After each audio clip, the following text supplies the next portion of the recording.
Welcome to What's Important to You, the podcast where we explore purpose, passion, and the moments that truly matter. I'm James Dean, and each week I sit down with inspiring guests to uncover what drives them, inspires them, and what's important to them. Have you ever wondered why some stories continue to capture our imaginations decades later? What makes someone like Amelia Earhart as fascinating today as she was nearly a century ago? In this episode of What's Important to You, we explore curiosity, history, storytelling, and the power of looking beyond the headlines to understand the person behind the legend. Today, we find out what's important to Rachel Hartigan. Hi, Rachel. Thank you so much for joining me today. I'm so glad to be here, James. Yeah, really appreciate it. So we're going to get stuck in straight away with the first question, which, Rachel, is what's important to you? Such a big question, and I also think of small answers to it. Lately, I'd say over the last 4 or 5 years, what's really been important to me is to be paying attention to how I actually feel instead of how I think I should feel. And that can go for how I feel about how my writing is going and what I'm writing about, to whether I really want to go out tonight or not. You know, it's just being less worried about what other people are thinking or expecting and more about what I feel in my gut I should be doing. That's a really powerful opener, and I'm sure a lot of people can resonate with that, or maybe they're thinking about that but haven't quite done it yet. That whole thing of, even the way you worded it, of understanding how you're feeling versus how you think you should be feeling. Do you know what I mean? That really kind of almost, is it, I don't want to put words in your mouth, but is it almost a connection with yourself? Is that how is it? How do you describe it? Yeah, I mean, that's part of it. Part of it is realizing that you have one has sort of subconscious reactions to things, and sometimes your body reacts before you can really identify. And so I'm trying to not just skate along the surface, but actually figure out, pay attention to the signs that, oh no, wait a second, you don't actually like that, or you really do like that, and you feel good about that. And I think, mostly life and society doesn't necessarily want you to do that because it takes time to figure out, and you're not necessarily going along with the flow then. So it's, I mean, I'm not a young person, so it's been a long time coming to this point. So, yeah. But I get that. And it's an interesting one in the sense of having that sort of, as you say, sort of learning about yourself, both sides of it, whether there's something actually, no, I don't want to do that, or that's not for me, and the things that are, and sort of embracing both of those things.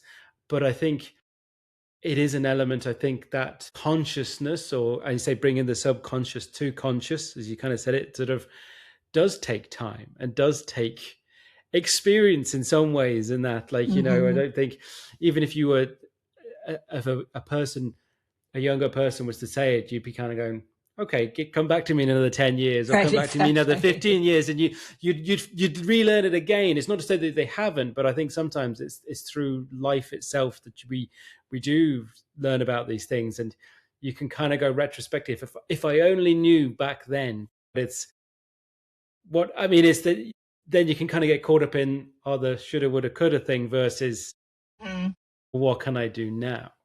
So you can't have it every which way, can you, I suppose? No, you can't. I mean, it's very hard, especially when experiences are new or not necessarily very deep. There's not as much the signals aren't as strong, I guess. Yeah. They're not as insistent, and you don't see what happens when you ignore them. Yeah. For sure. You mentioned in there when you were talking about the very opening is about yourself, but also you mentioned there it was about your writing. So obviously that's tell me, because that's what you do. Tell me about your writing. I'm going to just give it as open as that. Okay. Well, I've been a journalist for about 30 years, and it's kind of an accidental thing because I didn't know what I wanted to be when I grew up, when I graduated Sure. from college, but I knew I liked to learn about things. I knew I liked to read. Knew I liked to write. Being a somewhat reserved person, journalism gives you a good reason to talk to people and ask them questions.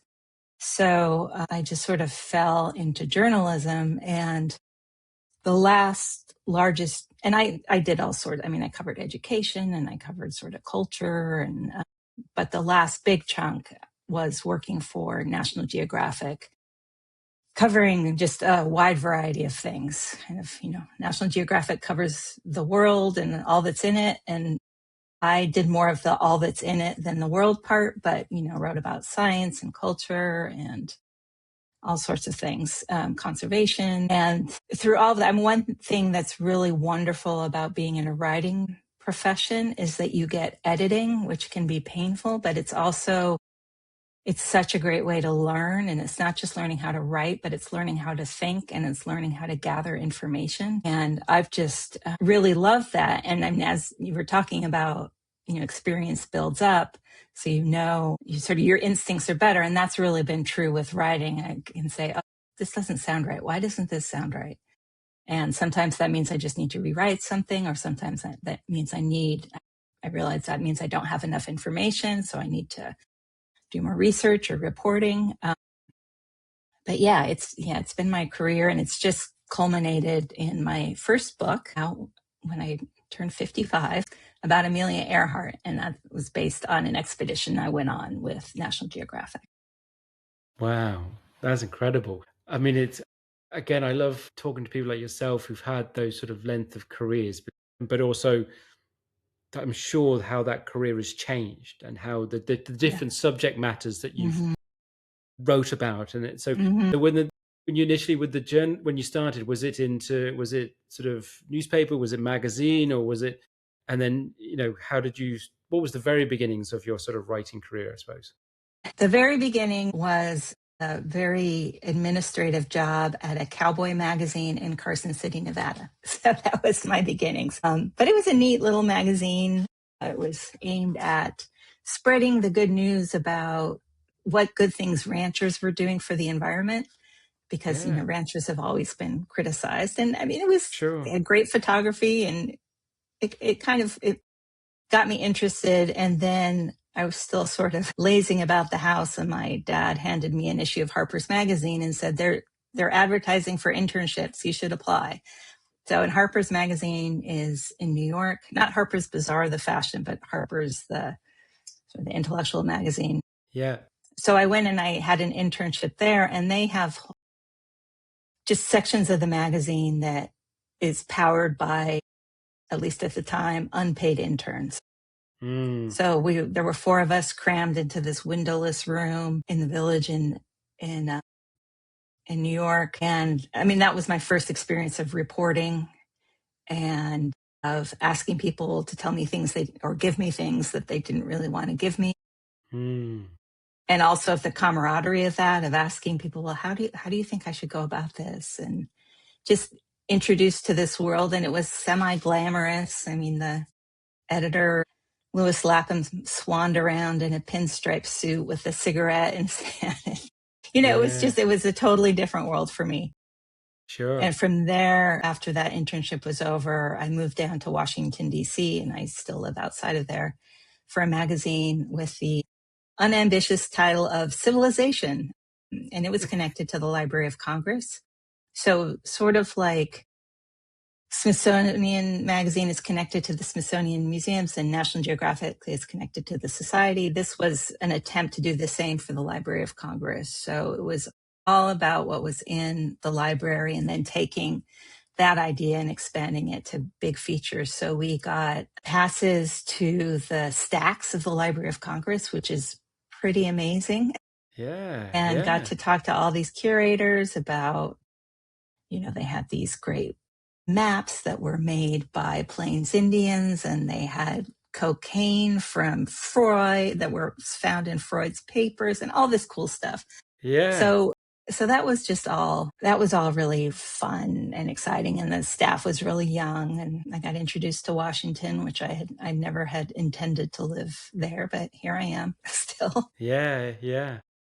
Yeah. So that was kind of how it started, but it's also the downside of journalism is that that magazine only lasted maybe 3 or 4 years and then it folded. I mean, most magazines don't Mm, make it. So then I kind yeah. of bounced around to a bunch of other magazines and ended up at US News and World Report covering education because they do these big college rankings. And so I was writing Mm, stories to go along with those. So that was a less grand version of things, but still sure. good experience. Yeah. Yeah. So then bringing it back to then sort of like, how did then the sort of the National Geographic then come back into the folder, so to speak?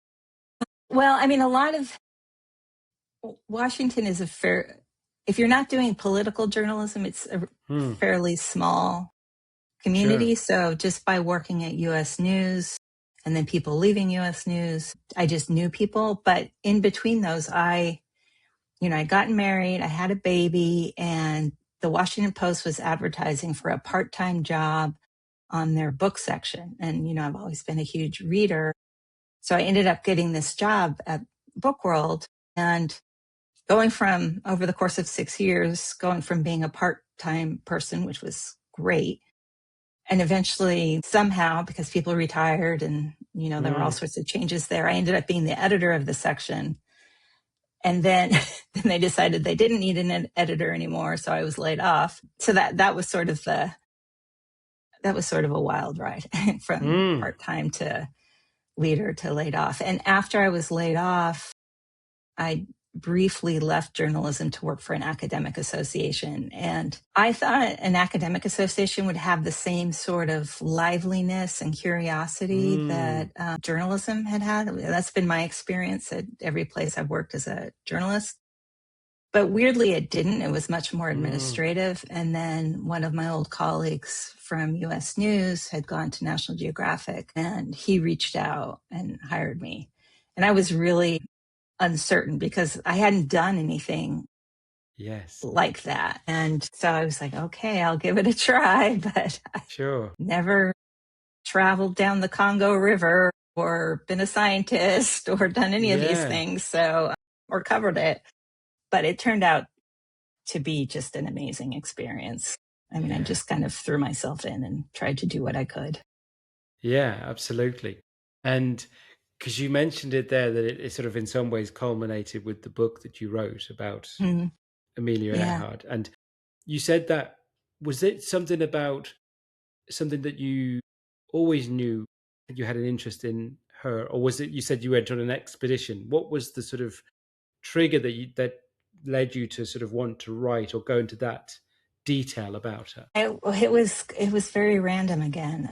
Hmm. I'm not somebody who's planned out their career, clearly, Yeah. but there was an expedition that was already going to happen, and National Geographic was involved. It wasn't a National Geographic expedition, Mm, but Geographic was involved. And an editor of the magazine had managed to secure a berth on the ship, but he needed a reporter to do it. And he asked one of my colleagues who was younger and not married and did not have a kid, but he couldn't do it. So my colleague Glenn stopped me in the hall and said, we have this berth. Do you want to go on this expedition to look for Amelia Earhart? And I said yes. But then I thought, I don't really know where we're going. I mean, yeah. I knew about Amelia Earhart. I knew that she had Sure. been an early aviator and I knew she was lost, but over the ocean somewhere, but I really had no idea. So I had to learn pretty quickly what was going Yeah. on. So that was Yeah. my introduction, was this expedition. Okay. Wow. And tell me more, because I again, I'd be more maybe where you were before, in a sense. I know the name, I know bits, but obviously my knowledge of her story is very limited in that. So where was the expedition? The expedition was in the Pacific to an island just south of the equator, about a 5-day sail from Yeah. Fiji. The island's called Okay. Nicomararo, and it's not inhabited.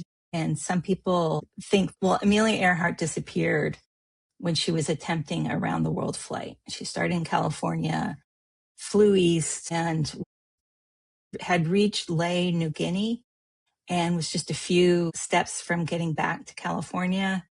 But her flight from Lae, New Guinea to this other very small island in the Pacific, she never she never arrived. And some people think that, well, most people think she got lost in some to some degree, but some people think she ended up landing on Nicaragua, which is about 400 plus miles southeast, and dying a castaway there. She and her navigator. Everybody forgets about her navigator, but she was not alone. So this group was going, they had been to the island many times and found all sorts of intriguing things, all sorts of artifacts from the 30s, like a zip pull and a cosmetic case, or like a blush case. Yeah. They had found a campsite, a place where somebody had lit a fire and put bottles in the fire, presumably to boil water.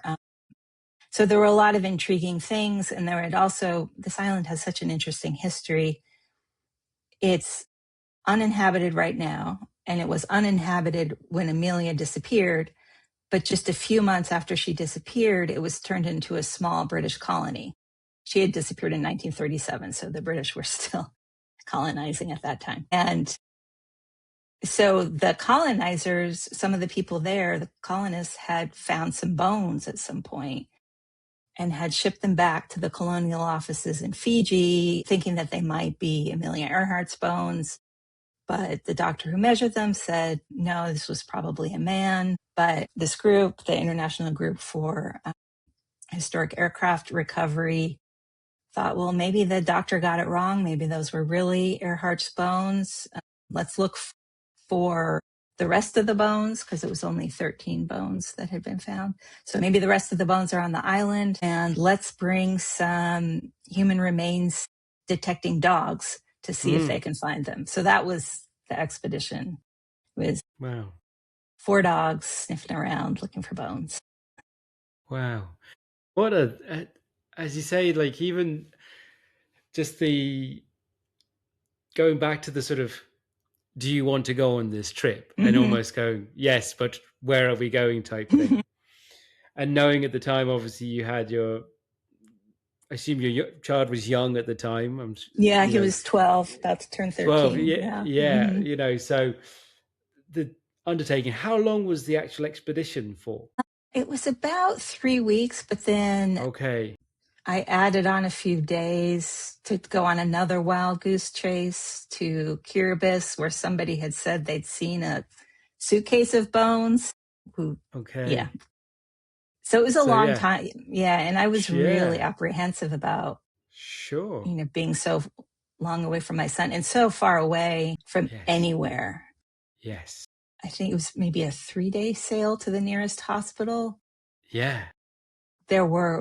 We didn't see any other ships. I don't know if we saw any planes flying over us. Maybe we saw one. I mean, it's really, really isolated. Yeah. So that just made me really nervous, because I figured, well, if something goes wrong, it's going to go really wrong. Yeah, Yeah. absolutely. So, I mean, it's in some ways like, I mean, it is a sort of a risk in so many senses, in some Hmm. ways, one, and then potentially from I don't know, will you get the story? Do you know what I mean? Will Right. you is there anything we're going to find that's going to be worth writing about that someone would Right. read in that regard? Hmm. And then, as you say, the actual physical risks in sense of going that far on a boat, no Hmm. one there, and then leaving family behind and stuff. So the fact that you were going out there and you only had the sort of, I don't know, surface knowledge of who you were going to try Hmm. and find. The fact that you've now, how long ago, is a big question, how long ago was that expedition? When was that first That expedition? one was in 2017, and I did go on another 27. one in 2019. So Yeah. that was a while Okay. ago. Yeah. Yeah. Yeah. So consider that. So was it then was it that first expedition and trying that bit of sort of research that you were trying to do? Did that then trigger I need to find more out about this person? Or was it just the job? It was. At that point, it was just the job because Sure. part of it was that it all happened really quickly. I mean, they Yeah. asked me just a couple weeks before we left. Right. So for that one, it was mostly just the job. And also I was feeling so getting such a information dump on this one Mm. specific theory that I was so focused on that. It was, funnily enough, it was the second expedition where I started to be much more curious about Earhart herself. Mm. I actually had time to do research about her Yeah. beforehand. And, one thing that really, the second expedition was a very different kind of expedition. It was led by Robert Ballard, who is the scientist who found the Titanic. And he's done lots of ocean exploration, just an amazing amount. He's very, and we were going on a research ship, just with all the latest, Mm. technological tools. It was really interesting. And what was interesting, I felt like it gave me a window into Earhart I wouldn't have gotten Mm. otherwise, because after doing research about her and then being on this ship, I was like, oh, I bet she would have loved this.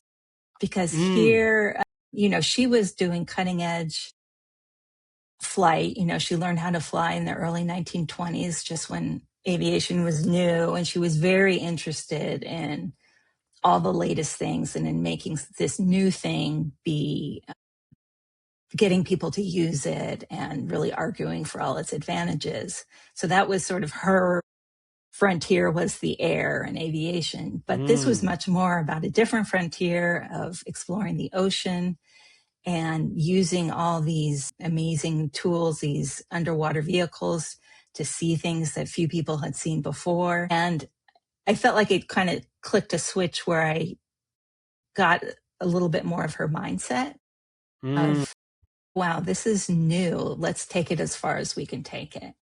Um, so Mm. that really opened up my exploration of her rather than just what happened to her. Yeah, absolutely. And as you say, trying to, I get that, and trying to understand her more of a, as a person Hmm. than just the fact that she went missing, to Yeah. go into. But even the word that was coming to mind when you said, almost that you said that she would have probably loved the expedition itself. It's like that word of adventure came to mind when Hmm. you were saying that, Yeah. and that sort of that time period of when she was doing what she was doing, and so you say aviation's so in its infancy, and then the fact that she was what she was doing and pioneering in it, you'd have that adventurous spirit, because it's Oh, yeah. no one's, you're the first, you Hmm. literally are, you're going where no one's gone, so it's that sort of element of, again, that word of risk again, and that, like, so now that you say you went on the second one and you went into and you were trying to learn more a bit about her, and the fact that you've gone on to write the book, what was it, when you've done your bit more about her as an individual, what sort of then really sort of fascinates you about her? I think her complexities. I mean, she was very adventurous. She was very brave. She also, I think, and she was a risk taker, but I think she was also a little reckless sometimes. She thought things were going to work out when she did not have everything arranged as she should have, Mm. especially for this last flight. I was really interested to learn how she struggled a lot. I mean, her family life was at first kind of idyllic. She grew up in this very sweet little town in Kansas, but when she got around 10 or so, she lived more with her parents, and her father was an alcoholic, and he got and lost a series of jobs that had them moving around the Midwest, and made money I think, a core anxiety for her. Mm. Also, I mean, she seems to have from the beginning had this strong feeling that she was like a strong feminist feeling without using that word. Like she didn't seem to have an internalized the idea that she should do what society expected of her. She knew she didn't want to do that. I mean, what she could do instead was harder to find. It's not like Mm. she had a lot of role models. But that said, she did have this scrapbook where she clipped stories from newspapers of women with careers, all sorts of careers, like lawyers or train conductor or anything. Like she was looking for an example of, if you don't want to be a traditional, stay-at-home wife raising the kids, what else is out there? And it took her a long time to find that. So just the fact that we see her now in all these amazing photos. She looks very stylish and daring, and like nothing phases her.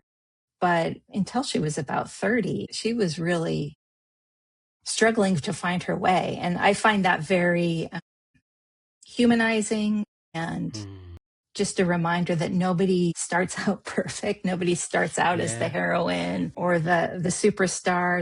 It takes work to get there. It takes, whether it's, work figuring out what you want to do or learning a skill or whatever it is.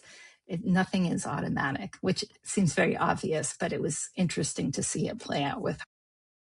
Yeah. No, absolutely. Because I suppose in some ways, and you're kind of, I don't want to label any way, but the world that you're in, we're in a sense of, in journalism and wider context, we can say media, we, depending what we want to see or exposed to, we tend to look at the end product, don't we? We tend to look at the person who's at the top.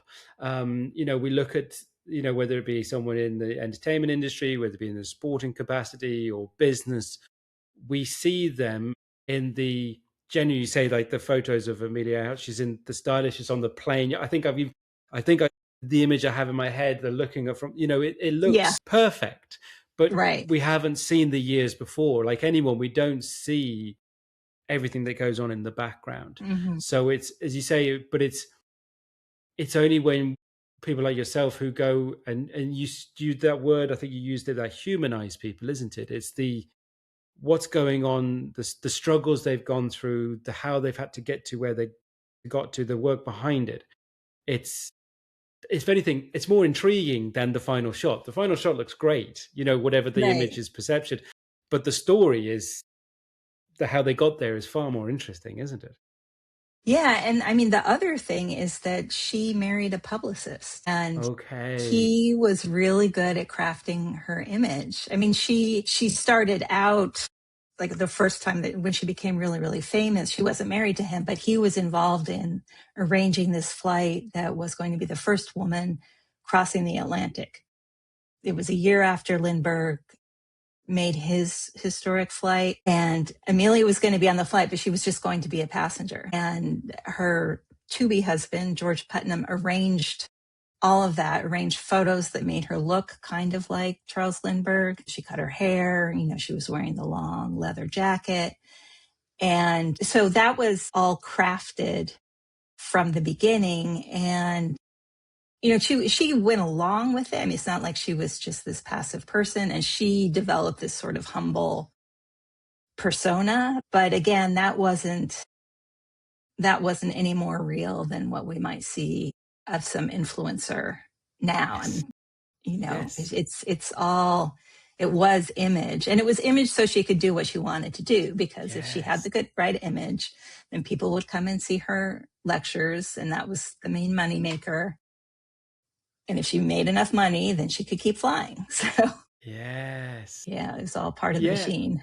Yeah, absolutely. But again, isn't that's like that I find really interesting. Do you know what I mean? In sense of, like, Mm-hmm. as you say, there's it's that thing of, like, to fulfill whatever her ambition was.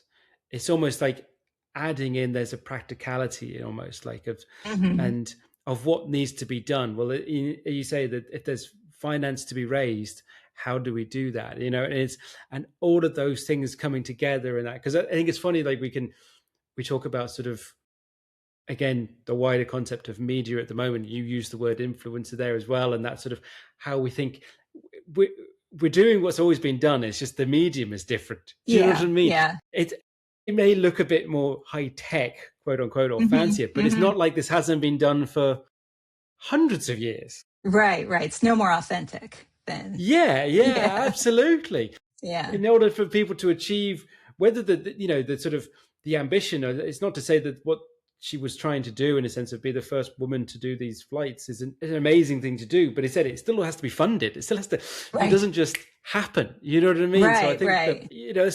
it's it's the going below it. So when you obviously, I've got so many questions now, but in the book itself that you wrote, tell me more about, is it because obviously from hearing you that you're from journalism is very much about the factual side of stuff, so is it that sort of, is the book about what you found out, or is it kind of your interpretation of it? Tell me more about the book itself.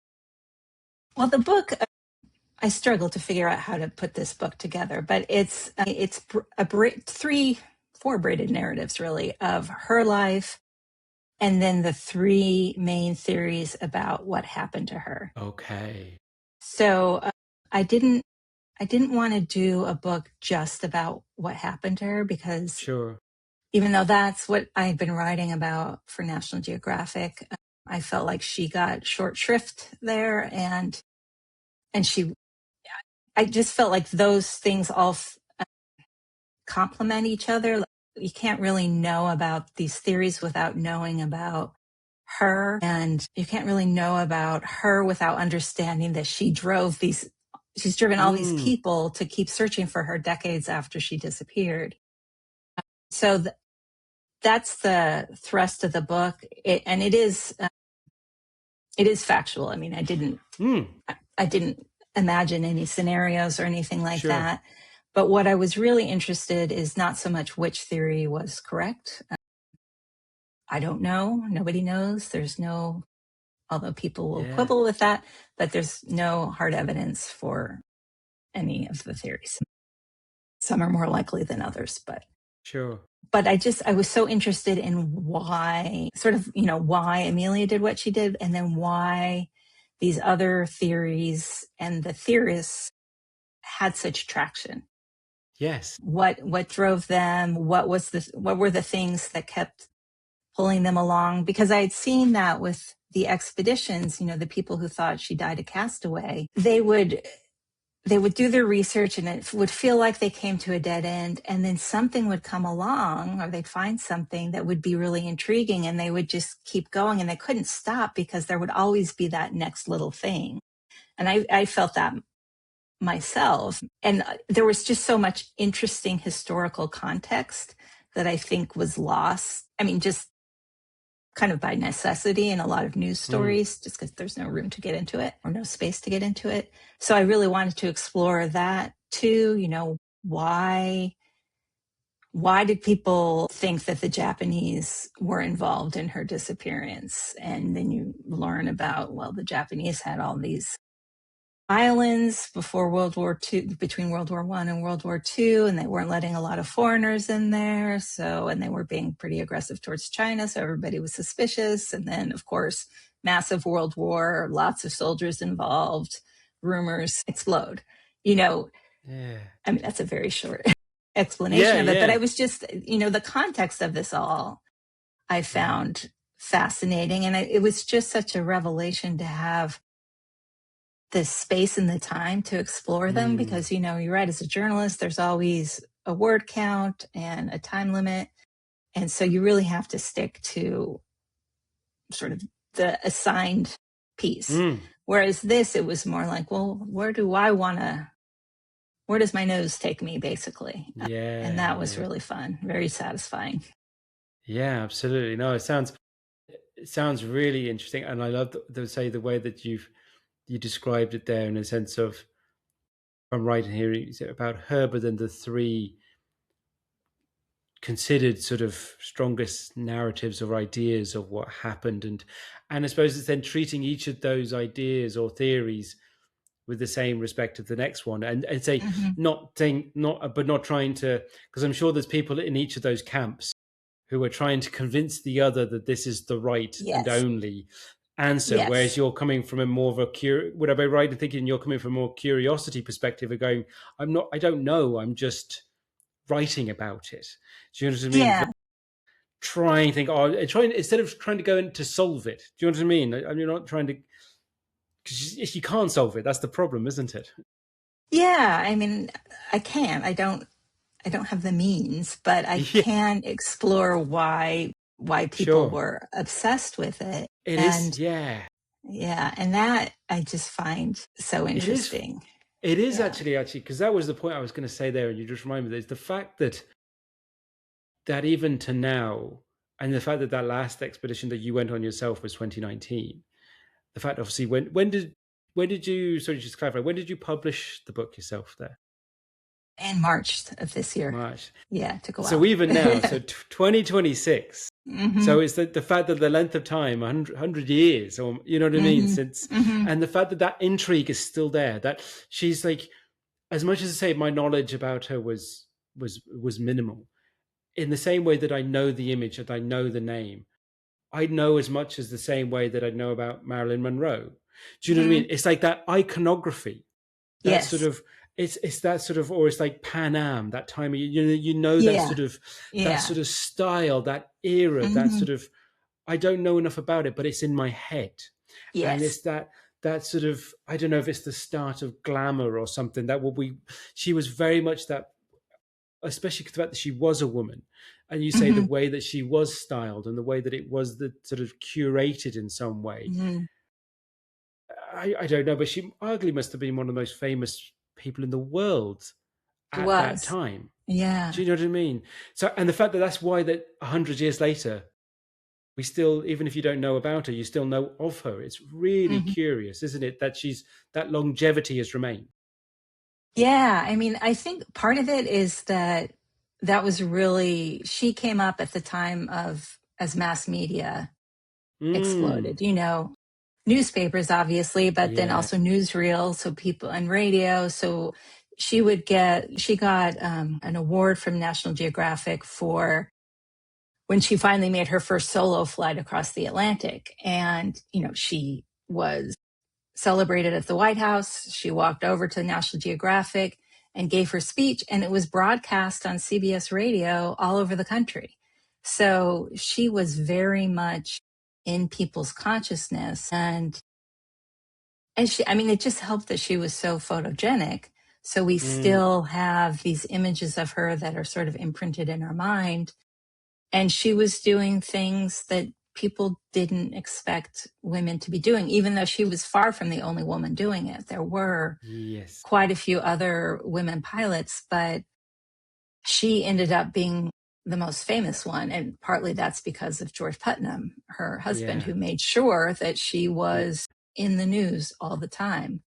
yeah, But yeah, I think one of the reasons I feel like, like you said, we feel like even if we don't know that much about her, we feel like we know her because we know what she looks like. And the fact that there's no resolution to her story is very yes, frustrating. How could we not yeah, know what happened to this famous person? And yes. I mean, people are still looking for her. There's an expedition going out next month back to Wow. Nicaragua to Wow. look in the lagoon there. And perhaps another expedition later this year. So people are still really Still going. focused. Wow.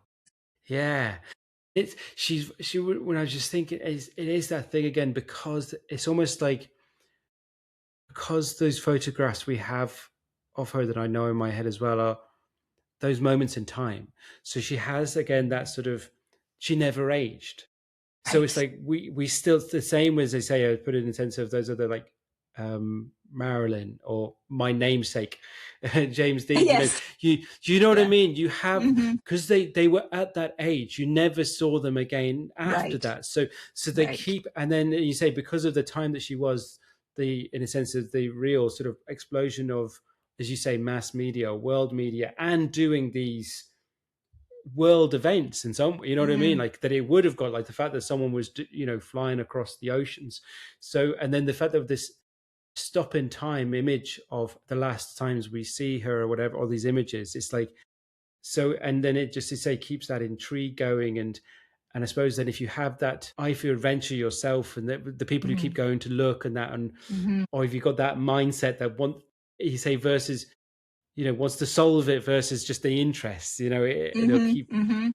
people keep gravitating towards it. It's, but yeah, so you used the word earlier, and that is that obsession. It's a really interesting how certain people or certain events keep people going back for more and more and more, isn't it? Yeah. Yeah. And I wanted to, when you, with the book itself, two questions on it. How long did it take you to write it?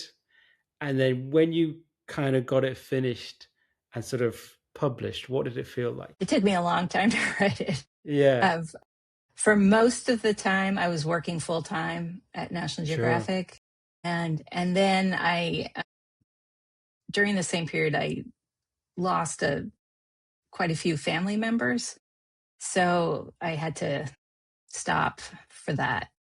sure. So it took from I guess I got the contract in 2020, so it took me 6 years Yeah, of off and on and just having it always in my mind and always thinking sure. I should be working on the book. I'm Yeah, not allowed to yeah, have fun. I have to work on the book. So when it was finally published, it was really bizarre because here was something I'd worked on by myself at my yeah, desk in my room. And then all of a sudden, other people were reading it and reacting to it and having their own takes on it. I was like, oh, this is weird. It's just, I yeah. guess it's sort of like, my son just graduated from college. It's sort of like sending a kid off to college. You're like, well, I hope Mm. it turns out well, but we'll Yes, see, you know. yeah, yeah. No, incredible. I'm sure it was. Yeah, very much from seeing it in on a screen or whatever, however you write or type, to then seeing it in the actual physical sense of an Yeah. actual book was must have been a holding it in your hands. I say must have been quite an incredible feeling. Yeah. Yeah. It was just kind of out of body experience. Yes. No, that's the reason I thought, well, it's a great way of putting it, because I was chatting to a lady over in here in Ireland a few weeks ago on the show, and she's a independent publisher. She kind of got into publishing herself, and I was asking that very question about the people that she worked with. What's it like when they hold the book for the first time after something's been in their head for so long, Hmm. whatever it be, fiction, non-fiction, or poetry or whatever? And I think she might have something similar to that phrase, almost out of body experience, because it's Yeah. something that you say that's been in your head for so long, or on notes or on what have Hmm. you. It's, yeah, incredible achievement, to do it. And then the other side of it is, though, when people read it, you know what I mean? It was one thing Yeah. publishing it, and then it's also, you say, getting the reaction from people. So Yeah. tell me a little bit more. Tell me a bit more about the reaction you've had from it so far. The reaction has been really good. Brilliant. I've gotten a lot of nice, well, obviously my friends and family have said nice things, Yeah, but, it's, the Amazon reviews are good and all that. sure. One thing that's funny is that some people say, well, I found it confusing that it was going back and forth between these narratives. I just wanted to read about her. I just wanted to read about Amelia. Mm, And then other people said, yeah, it was confusing, but I just wanted to read about the theories. I'm like, okay, I can't please yes. Yeah, yeah, everybody. yeah, yeah, Yeah. yeah. Absolutely. But yeah, I do feel like people will appreciate that I wasn't arguing for a specific theory, that I Yeah. was trying to be fair. I really wanted to give every theory a fair hearing. And I mean, Mm, some of them kind of go off the rails and I realize, but I tried not to, I never want to make fun of anybody or say, no. isn't this guy Yep. weird? I'm not going to do that. I just want to, but I do want to also not shy away from the fact that, it's a little bit strange that this person thought Amelia Earhart had survived and taken on a new identity and was living in New Jersey. I mean, Yeah. and that there was a real woman who was saying, no, I am not Amelia Earhart. That's a little bit odd. But yeah, no, I feel like it's been really wonderful where people seem to have got the theme in a way of Yeah. that I like to write about. It's just sort of humanity and wonder and how those things are made in a way. Mm, And absolutely. that's been very gratifying. Yeah, 100%. You, at the very start of the conversation, you mentioned about your, one of the things you're saying about being, feeling yourself and following almost what you're feeling and making sure you're leaning into that. And you mentioned part of that was your writing, Hmm. and my writing, the way that I want to write, or my writing. Do you Hmm. think then, for the length of working on that book over the years, did you lean into that more and more about your own belief in your own writing? Yeah, I really did. I really thought about, well, what's important to me. It was really, and what I want my writing to do. And Yes. I really want, I mean, it sounds so lame to say to be a storyteller, but when you say you're a Yeah. storyteller, that means that there's somebody listening to the story. And I really 100%. would like to think about that person and how is that person taking in this information? Is this a place where the reader is going to say, wait, I'm totally confused? Or are they going to want to keep turning the page? How can I keep them interested without resorting to, just with the pacing of the story and everything like that? And I find that just really fun because if you're writing a news story, there's certain, you're really trying to get information across. And it's great practice. It's a great training ground, but it's not so much about creating an air of mystery or foreshadowing Yeah. necessarily. I mean, sometimes, but you also have to make sure that people know what the story's about and write a nut graph Yeah. and all that kind of stuff. Yeah. This was much more about telling the story and giving the just enough detail so people could picture it in their head. And it was really fun. I love doing Absolutely. that so much. 100%. And I will rebuke your thing to say that it's lame. It's not at all. Like, Hmm. the art of storytelling is so important, because it's one thing, as you say, to want to write a book about someone, and in your case it was about Amelia and potentially what happened to her. Getting people to be interested in it is how you tell that story, because you Hmm. say you want people to keep turning the page, Hmm. and stories is what people that's what keep people turning the page. They, even if the story is true, they want it as a story. Do you know what I mean? Hmm. They Yeah. wanted Yeah. they want it in a way that they've grown up with understanding of how the things change, and oh, I wasn't expecting this, or I was, or Hmm. what. Hmm. So it absolutely is the way to connect with people. And it's like, because I said that got me thinking there, because I had the lady of the publisher, and then I had another lady there who's just recently, who's a writer, and she was talking about, and then a lady who does speeches and teaches people how to tell stories. So like, she's a, Hmm. goes in and in public speaking and stuff. So it's, I think the whole thing of being a storyteller is, it can't be more important, because it's how we do connect, whether it be truth or fiction or whatever it is. It's such an important, and it's a skill. That's the one thing I've learned from all these conversations I've had with publishers, authors. There's such a skill to storytelling, especially in the written form. Like, Yeah.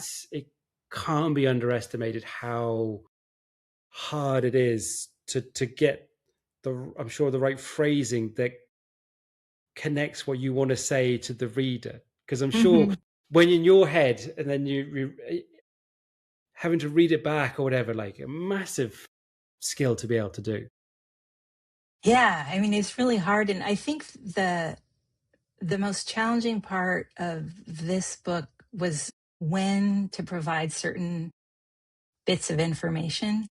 Hmm. Because in order to understand the theories, you have to understand the flight. And in order to understand the flight, you have to understand Amelia, and just figuring out when people need to know what bit of Hmm. information. So it just took a lot of sort of, like, I felt like I was building it brick by brick. It wasn't really free writing. It was just, okay, let me Sure. just craft this thing. Yeah, absolutely. So now that the book is published, and now that it's out there to the world, is there something else you've moved on to in your writing? Well, right now I'm doing some freelance editing and I'm mulling a couple ideas for the next book, but I need to, once this editing project is done, that I'm going to Sure. dive into the research and see what will work best for the next book. But I definitely want to do another one. Cool.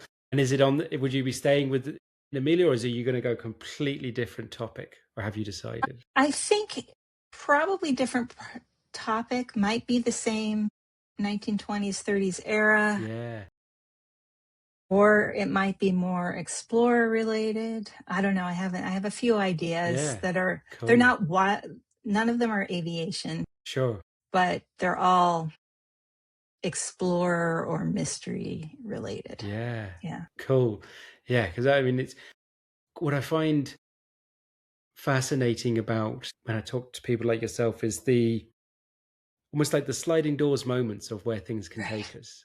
Yeah. The fact that, they asked the other guy first to go on the expedition and he didn't go. And then you at 2 weeks notice, and how it, by going on that, getting on that boat, doing that article, or whatever it was that they wanted you Mm-hmm. to do, the fact that it took you in this completely different direction Mm-hmm. that, 'cause, because was that always, before I get into the last bits of the last questions, was the book always an ambition? Was that always in the back of your mind, being a writer, or was it because of this you decided, oh, I'm going to write a book? I always kind of, I did want to write a book, but I always thought of fiction for some reason, even though Sure. I'm, my stabs at fiction Yeah. have not been terribly successful. But it wasn't until, I mean, to be honest, when I came back from the second expedition, Yeah. an agent, a literary agent, had read all my stories and said, I think this would make a great book. And I thought, but we never found her. So Yeah. how can this be a book? But then I started to think more about it. And now I feel like the whole world of nonfiction, especially historic nonfiction, is really opened up to me because I always have loved history. I majored in history, but I don't know why. I just didn't feel like I had earned the right to write about it, but now I feel like I have. So Yeah. I want to keep doing Absolutely. it. 100%. Absolutely. No, I mean, it's such a fascinating journey you went through in your career to get to this point, and a massive, obviously, congratulations that you got the book published early this year. Before I go into my final few questions for yourself there, Rachel, tell me, and all the people watching or listening, the name of the book. The book is Lost: Amelia Earhart's Three Mysterious Deaths and One Extraordinary Life. Fantastic. And I'm sure it is available in wherever you can get your books nowadays. I'm sure it's online Yeah. and in all, Yep. All the various, all the bookstores Amazon, and that. all of So them. yeah, Yeah. absolutely. So perfect. So I mean, obviously, encourage anyone who got any sort of interest in history and intrigue and adventure to obviously check out Rachel's book. My final three questions for yourself, Rachel. So first one is there a quote or a phrase that's important to you? Actually, there's something that Earhart would say that has grown to be important to me. People would ask her, why are you making these dangerous flights? And she would say, for the fun of it. And basically, the subtext of that is, why are you asking me when you're not asking all these guys over here why they're doing it? But also, I don't need to explain myself. I'm just going to do it. And I'm trying to internalize a bit more of that Yeah. spirit. Yeah. Yeah, absolutely. 100%. Because it was like, I was, one of the questions I was going to ask, I forgot, but it's like, is there anything you kind of learned from her, from Hmm. reading, researching and writing about her? I mean, that's a phenomenal thing to take away from yourself, isn't Yeah. it? Like, Yeah. I don't have to explain myself to do what I want to do. Hmm. How powerful that is. Love that. Who would you say have been the biggest influences in your life? I would say, lately I've been thinking a lot about how my father has influenced me. He he passed away a couple years ago. He was a history professor, medieval history, and I gave a speech at his funeral, and what I hadn't realized about him until after he died is how much he had given to the community at his university and how much people looked to him as a mentor. And they'd even made a scholarship in his name for graduate students who gave to the academic community. But he was also just a very funny, warm, loving person and a really good public speaker. And one of the things I was really nervous about when the book published was, going on book tour and talking and doing Yeah. podcasts like this. And I feel like it's turned out much better than I expected. I mean, my expectations were pretty low. So much better than I expected. But I do feel like I'm channeling him in a way when I Yeah. do that and talk about the importance of history and all of that. So Yeah. that's someone I've been thinking about a lot. Mm. Yeah. That's really cool. No, I love that. As I say, it's been wonderful to chat to you. It really has, Yeah. Rachel, and I thank you for taking the time to talk to me. My final question for you is: what's important for your future? For my future, I think I need to start having some more fun. So that's that's what I'm that's what's important to me looking forward. Yeah. Love it. Absolutely. No, and I would echo to everyone to do that more so. Yeah. We can all have more fun in our lives. It's been wonderful to chat to you, and I've learned so much more than I knew beforehand, and there's so much more that can be learned.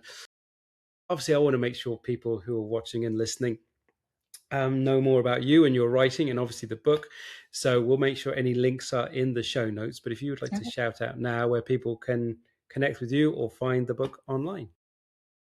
You can find me on my website, which is rachelhartiganauthor.com, and there's social media links there and links to the book and all that. Perfect. And we'll make sure they're all in the show notes as well. Rachel, thanks again so much for chatting to me today. Thanks so much, James. It's been great. Thanks for listening to What's Important to You. If you enjoyed this episode, follow or subscribe wherever you get your podcasts. And if it resonated, share it with someone who might need it too. I'd love to hear your thoughts. Leave a comment or ask a question, and let's keep the conversation going. I'm James Dean, and I'll be back soon with another real conversation to help you reconnect with what truly matters. Until then, take care and stay curious.